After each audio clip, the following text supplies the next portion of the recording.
If you learn to talk better, you will do better. In fact, the fastest, best, and most thorough way to level up your life is level up your ability to communicate. The quality of your life is always going to be in direct correlation to the quality of your communication. Now, when I talk about communication, you just think I'm talking about talking to people, right? That's the first thing that comes to your mind, talking to people.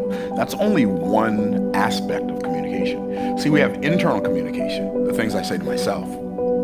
We have external communication, and our external communication has two directions.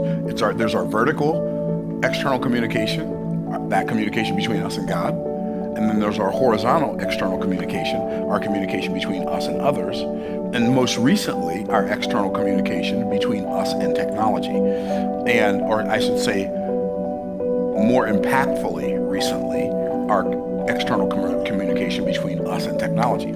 And I remember back in the 80s when I went to visit this church in Texas, and I heard the pastor speak, and I thought, I don't know if I thought any of these words, but I remember feeling like, why is this so painful for me?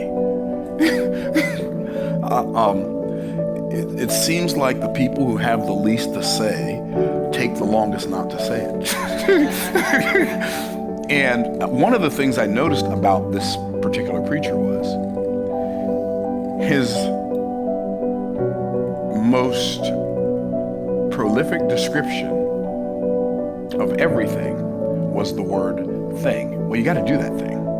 Make sure. And I was like, surely you can find another word. But apparently he couldn't. And when I think about people,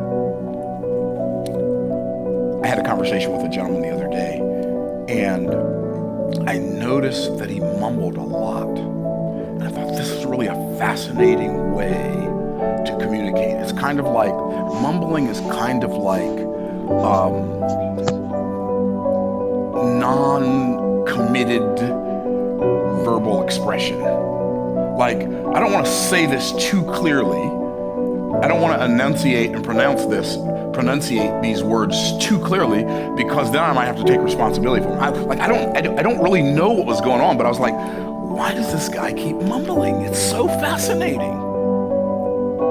And then you hear some people communicate, and some are clearly intelligent, others clearly not so much, and they use a lot of profanity. And I'm like, this is fascinating. It's fascinating to me that you use non-adjectives to attempt to describe what you mean, and you think you're emphasizing something, but what you're really emphasizing is a lack of clarity. Because the words that you're using are not describing anything that you're talking about when you use